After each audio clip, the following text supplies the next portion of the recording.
Head অফিসের বড় বাবু, লোকটা বড় শান্ত।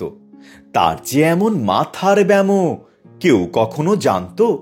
দিব্যি ছিলেন খোশ মেজাজে, চেয়ারখানি চেপে একলা বসে ঝিমঝিমিয়ে হঠাৎ গেলেন ক্ষেপে।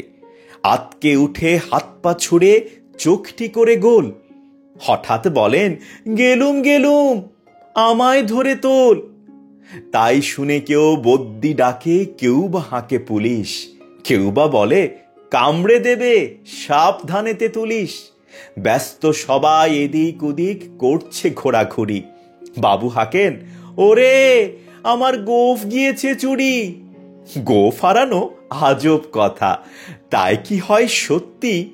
গোঁফ জোড়া তো তেমনি আছে, কমেনি এক রত্তি।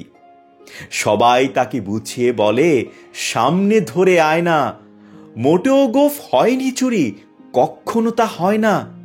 রেগে আগুন তেলে বেগুন তেড়ে বলেন তিনি, কারো কথার ধার ধারিনে, সব ব্যাটারেই চিনি। নোংরা ছাঁটা, খ্যাংরা ছাঁটা, বিচ্ছিরি আর ময়লা, এমন গোঁফ তো রাখতো জানি শ্যামবাবুদের গয়লা।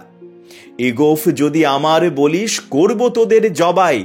এই না বলে জরিমানা করলেন তিনি সবাই। ভীষণ রেগে বিষম খেয়ে দিলেন লিখে খাতায়, কাউকে বেশি লাই দিতে নেই, সবাই চড়ে মাথায়। অফিসের এই বাঁদরগুলো মাথায় খালি গোবর, গোঁফ জোড়া যে কোথায় গেল কেউ রাখে না খবর। ইচ্ছে করে এই ব্যাটাদের গোঁফ ধরে খুব নাচি, মুখ্যগুলোর মুন্ডু ধরে কোদাল দিয়ে চাঁচি। গোঁফকে বলে তোমার আমার, গোঁফ কি কারো কেনা?